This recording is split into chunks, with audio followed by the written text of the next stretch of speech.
Ok, donc qu'est-ce que vous pensez de la conférence? Et qu'est-ce que vous attendez de cette conférence?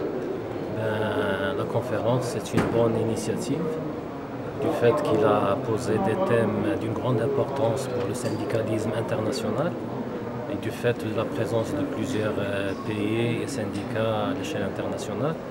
Il y a d'une part la précarité. C'est une grande problématique au niveau industriel et pour le syndicalisme.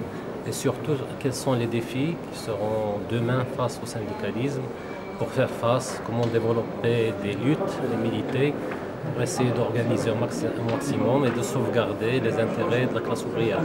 Dans ce cadre, au Maroc, malheureusement, on est devant un gouvernement irresponsable parce qu'il manque de culture, de dialogue social.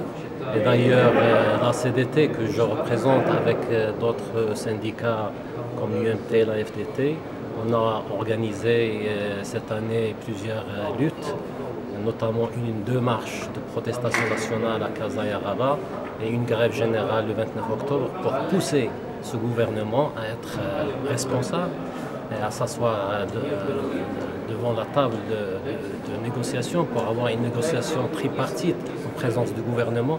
Mais malheureusement, jusqu'à présent, le gouvernement refuse, ce qui nous a poussé une autre fois à ne pas célébrer la fête du 1er mai comme protestation au Maroc. Seul le syndicat du gouvernement, avec le chef du gouvernement, ont défilé.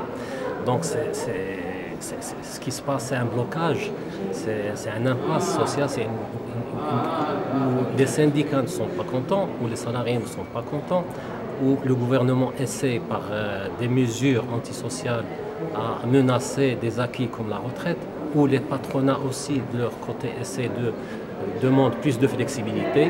Donc je pense lors de cette conférence, je vais essayer d'échanger, de réfléchir ensemble comment on peut développer des actions militantes, des actions de solidarité à l'échelle internationale pour pousser ce gouvernement malheureusement à s'asseoir à table, à pratiquer la négociation comme ça il est dicté par l'OIT, par les normes internationales et pour sauvegarder les acquis des travailleurs marocains. Et je pense qu'on vit les mêmes problèmes. Ce que j'ai écouté ce matin, c'est pratiquement les mêmes problèmes, que ce soit aux États-Unis, ou en Asie, ou en Afrique. C'est toujours le système capitaliste qui essaie d'atteindre tous les acquis sociaux et de demander plus de flexibilité et plus de précarité, et ce qui menace de façon générale l'action syndicale et qui nous pousse en tant que syndicalistes à développer, à repenser notre syndicalisme pour aller de l'avant et ne rien lâcher. Merci beaucoup.